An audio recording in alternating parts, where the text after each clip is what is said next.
Break It to Make It, where we meet people who get us to challenge what we think that we know about the world around us, ourselves, and others, where we meet people who have failed forwards, thrown out the rule book, or taken the road less traveled to come out on top. Now, today's episode does come with a bit of a language warning, so discretion is advised. Change is hard.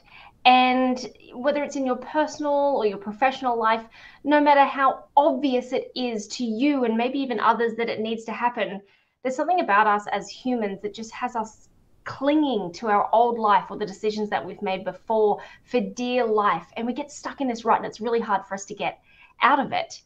There's something about it that no matter how bad it is for our hearts, our minds, or even people around us, we just sit.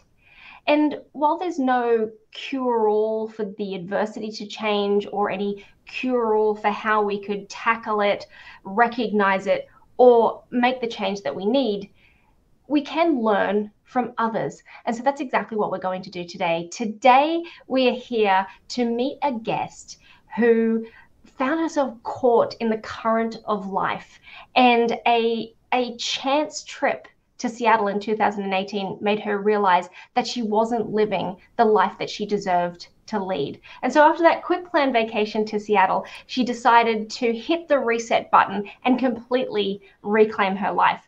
And so we want to welcome to the show today, toxic relationship healing mentor and the host of the Dear Dumb Bitch podcast, Kel Cal. Welcome, Kel. Hello. Thank you, Fallon. I am so excited to be here with you. I'm so pumped to have you on the show. I love some of your messaging and also your origin story. You've got a great story about how you cured your resting bitch face. And can you start by telling us a little bit about that? Absolutely. And it is quite a story. Honestly, one that didn't even feel like my own life for the longest time. So I thought I was living my dream life and I couldn't understand why I was miserable. I drove a Porsche. I lived in sunny South Florida. I really thought I was living my dream life, but I just wasn't happy. And I was previously married and I knew that the relationship was kind of toxic, but I didn't realize how abusive it actually was until I made the decision to leave. So, once upon a past life, my then abusive, now ex-husband would ask me, "What's wrong with your face? Why do you look like such a bitch?" And my response was always the same because at the time I still thought that I was the problem. And I would always say, "I don't know, sorry, it's just my face. I'll try to change it." And I didn't realize I was just so miserable because I was settling in a relationship that was less than I actually deserved. So in 2018, I took what was supposed to be a 2-week trip to Seattle, Washington. And during that trip, I made the decision I knew in my heart and soul that I needed to make, which was to leave an emotionally abusive and really just toxic as fuck marriage. So after the trip, I flew back to South Florida. I packed my shit in garbage bags out of my dream home. I filed for divorce. I went broke overnight because my ex withdrew every penny we ever earned from our joint account. So naturally, my next stop was the Porsche dealership to return my car because I couldn't afford my car payment anymore. And then 2 days later, I was on a flight back to Washington and I'm like, all right, I guess I live here now. Let's do this. And I was just so determined for this unexpected plot twist of life because nobody ever expects themselves to go from wanting to live happily ever after to being in an abusive marriage. But I was just so determined to not let that be the worst thing that ever happened to me and for it to somehow be the catalyst for something beautiful and a second chance and an opportunity to have a fresh start at life. And I can honestly say now, reflecting back 4 years later, it truly was the greatest thing that ever happened to me because it helped me become who I am today. Thank you for sharing that with us and congratulations. Thank you. By saying change is so hard. It's almost impossible. And, you know, being the space that you're in, you probably see it all the time. It's the trolls online. Why didn't you just leave? Why did you stay for so long? All these sorts of things. I'm sure you dive into that a little bit. Tell us a little bit about, what do you say to people, or what should people know that are asking those types of questions? Like, why don't they just leave sooner?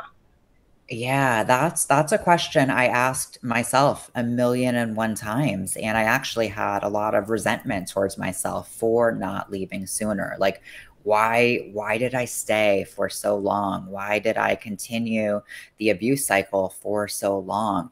And the reality is, when you're in those abusive circumstances, you don't have clarity on what reality is because of the control and the manipulation and the gaslighting. You are conditioned to doubt yourself. So you don't really understand how abusive your life circumstances are, and you live in fear. I can remember being so afraid to leave the relationship, yet I was simultaneously so afraid to stay in the relationship. And ultimately, it was the fear of regret that led me to take action. I wasn't sure if I was making the best decision of my life or the worst decision of my life. I could still remember thinking, like, is it really as bad as I think? And in hindsight, it was. It was actually way worse. But the thought of waking up 5, 10, or 15 years from then and regretting not leaving sooner was something I could not accept. I could accept making the worst decision of my life by leaving, but I could not accept regret. And that's ultimately why I left. So I think it's important for people to understand that when women or men, because men can also be in toxic circumstances, when someone is in an emotionally abusive relationship, they don't have a good understanding of what reality is. Their perception is so distorted because of the abuse cycle. That's amazing. And I think that a really good insight, because another logical question from this is, how do we get ourselves into these situations? People say that hindsight's 2020, and people was like, well, how could you? It's just so obvious. But how do people, and what sort of signs could we all look for within ourselves of how are we getting ourselves into these situations? Or what are people doing to try and trap us into these situations? Yeah, the challenging part with emotional abuse is it it escalates over time. So my relationship did not start how it ended, but there are always signs. There's always, the red flags and things to look out for. And I disregarded the red flags. I knew they were there. I thought they were home decor. I collected them. And the reason we disregard red flags and those warning signs, sometimes we don't realize that they are red flags or warning signs. So it's important to educate yourself and empower yourself to notice what are some signs that perhaps a person is not a healthy partner in a relationship. Another reason that we ignore and overlook red flags is because we don't trust ourselves, that we actually are identifying red flags, or perhaps we just want the relationship to work so badly because we might have underlying codependency tendencies or people pleasing tendencies that we're prioritizing the other person above ourselves and essentially rejecting ourselves. So we make excuses for behaviors and we overlook things and we tell ourselves, well, maybe it's not that bad, and we want it to work. And also simultaneously, the abuse cycle starts to develop where there is manipulation and there's love bombing and all of those things that then just really, it becomes the perfect storm for the abuse to amplify and accelerate. And there's this whole on paper concept too. I remember, even personally, you get to like you've been with someone for a certain amount of time, you get around a certain age, and then all the questions come. Oh, you guys are so amazing together. When are you going to get married? When are you going to have children? All this sort of stuff. And you can take stock of your life. And a lot of people say, well, it looked so good on paper. I was checking all of the boxes, right? We're getting all these green checks whilst ignoring these red flags that are coming at, like, am I wrong? I don't feel like I should be doing this, but everyone's telling me that this is good for me and I should do it. Do you hear that a lot? Oh, absolutely. And that's something I experienced for myself. And, you know, from the outside looking in, my life looked perfect. I lived a very privileged life. My ex was my business partner. We were very successful. We were like the Barbie and Ken couple. We looked like we were perfectly happy, but it was all a facade. It wasn't what the reality was at home behind closed doors. And I was checking off all those boxes. I, you know, went to college, met my husband, got married, bought a house, just doing all the things. And then I realized I'm checking boxes off of a list and I didn't even create that list. So I wasn't even really living what I wanted for my life. And also, I didn't know what I wanted from life because I didn't really know myself. And I was always trying to be who I thought other people wanted me to be. And as a result, I was prioritizing other people and their needs and their expectations to the point where I lost myself. And that's really one of the reasons that I ended up in that toxic relationship for the first place, because I didn't have a good understanding of who I was. I thought it was other people's responsibility to meet my needs and make me happy. And simultaneously, I thought it was my job to meet their needs and make them happy. And then I met my then abusive, now ex-husband, and I was catering to him and his life and his needs that I lost myself. And when you are in an emotionally abusive relationship, your entire sense of identity becomes attached to another person. So when that person is removed from your life, it's very disorienting because you don't know who you are. You don't know what to think. You don't know how to make decisions because all of that was controlled. And you don't even know what your own emotions are because you based your emotional system on their emotions. So it can be really challenging to navigate the aftermath. And I've been lucky enough to talk to you before, and something that you said in our last conversation that really resonated with me was something along the lines of, when we think about relationships, we're so focused on this other person, as you've just talked Hmm. about. But really, the most important relationship that you need to have is the one with yourself.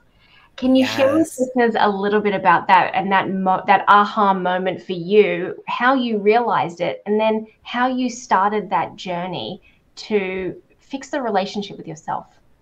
Yes, yeah, I'm totally missed that life memo that not only are you supposed to have a relationship with yourself, but the relationship with yourself is the most important relationship that there is because it truly is the foundation for every other relationship in your life. And that wasn't intuitive for me. I thought we had relationships with other people. I didn't know you were supposed to have a relationship with yourself. So it makes sense why I didn't know myself. I didn't have a relationship. And then when I left the abusive marriage, I was totally lost. I felt like a shell of a person. And I knew that I needed to regain my identity and get to know myself. And I had this vision of just going on this journey of self love and self discovery and becoming a priority in my own life and actually living the life that I wanted instead of the life that somebody else wanted. And, you know, just being a supporting character in their life story and actually being the main character of my own life story. So I embarked on this journey of self love and self discovery. And I thought to myself, I really want to fall in love with myself. Like, I want to give myself the love I was always looking for from other people.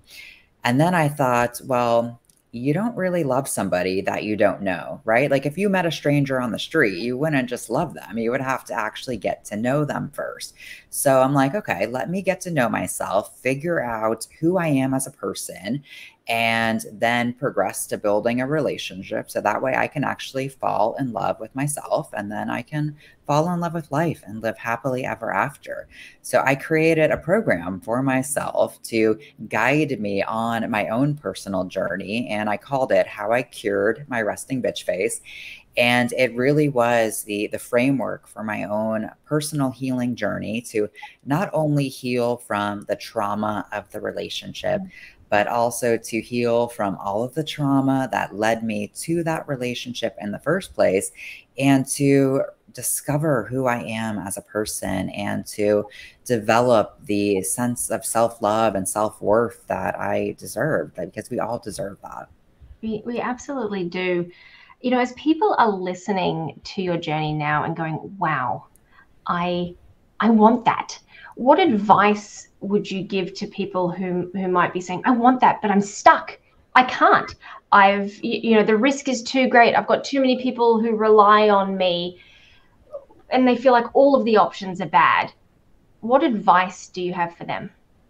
Yeah, I can still remember how impossible it feels and how it felt to make the changes I needed to make, not only within the relationship and leaving the relationship, but then starting over and rebuilding life. It can feel so impossible, but change starts with a decision. That's it. You're never going to feel ready to make a change, because ready isn't a feeling, it's a choice, it's a decision, and you have to choose yourself. It's as simple as that. And if you look at where you want to go, it could be totally overwhelming. But what's that next step? Focus on that next step and just know that you deserve it. Life is so beautiful and so magical, and it all starts with believing that you deserve it. That's so nice. I love that. And it reminds me of something that I heard and that I really latched on to, which is, people like, how are you today? I'm surviving. Switching that mindset from I'm not surviving, I'm thriving. Yes. Moving from survival to thriving is just a small but really important mind shift change. Um, and I was just wondering how much of your success in this process can be attributed to embracing the suck, like being uncomfortable with being comfortable with being uncomfortable. Like you've talked a few times of it sucked. Like I left this, I went straight to being bankrupt overnight and I had to sort of dig myself out of it. A lot of people are afraid of that. Did something change for you when you were like, this is going to suck? We're doing it anyway. Yeah, yeah, you really have to embrace the suck and celebrate the suck, because I lost a lot. I lost a lot to find myself. And I quickly recognized that if I were to continue to focus on the past, I was going to stay stuck there. If I was to continue to focus on everything that I lost, I just felt paralyzed with fear and doubt and uncertainty. So I really had to make the mindset shift from focusing on what I lost to focusing on what I gained. And that changed everything, because you can't change what happens to you, but you can change how you choose to view it. And you can't change the past, but you can change your future. And it really determines what your life trajectory is, because it's far less important what happens to you in life and way more important as far as what you do next, because what you do next can change everything. So I really had to totally shift my entire mindset, because when I left the toxic relationship, I realized the most toxic relationship of all was the one with myself. So I really had to do the work and do the inner healing, and not only build the relationship but with myself, but reprogram limiting beliefs and change my perspective and my mindset, because otherwise it wasn't going to change. My life was not going to change, because I was the common denominator in my life. And I realized if I kept bringing the same version of myself to new life experiences, the scenery was going to change, but it wasn't going to actually feel any different. I wasn't going to have that sense of freedom and happiness and confidence that I was looking for. What kind of tools do you use? Because I know you a little bit as a person and you have some rituals and you have some things that have helped you on your journey. Do you have a little toolkit that you use or some rituals or something that have helped you on this journey and continue to help you today? I certainly do. It's actually a huge toolkit, because there are so many resources that are available to not only heal from toxic relationships, but just to um, live your ideal life. So I love journaling. That's probably one of my favorite practices because it can be incredibly healing. It helps you process trauma from the relationship and from life, but it also gives you a space to build the relationship with yourself and get clarity on your future. So journaling is one of my must-haves. Meditation is another important tool that I use. I also use different somatic healing practices such as EFT tapping and affirmations and just reading and listening to podcasts and movements. I have a huge toolbox, but if I could just give one tool for someone to use right now, I would say journaling for sure.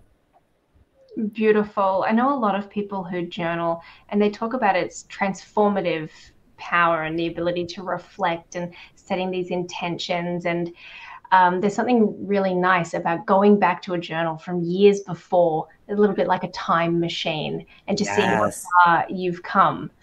A really beautiful tool.